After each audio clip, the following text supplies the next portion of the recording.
Agar mulk, ya'ni uy-joy pensioneri nomida bo'ladigan bo'lsa, yer solig'i to'liq to'lanadi.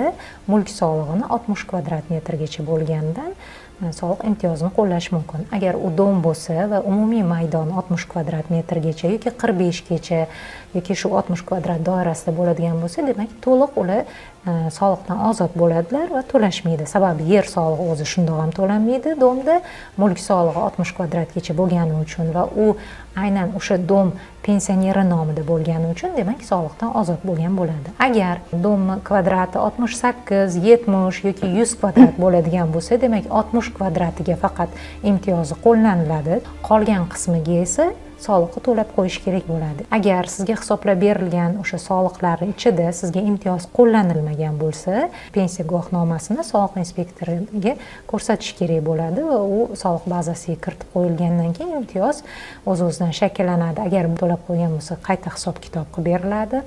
Agar yil o'rtasida pensiyaga chiqqan bo'lsa, mana bo'ladi-yu, noyabr oyida pensiya rasmiylashtirilgan bo'lishi mumkin yoki dekabr oyida.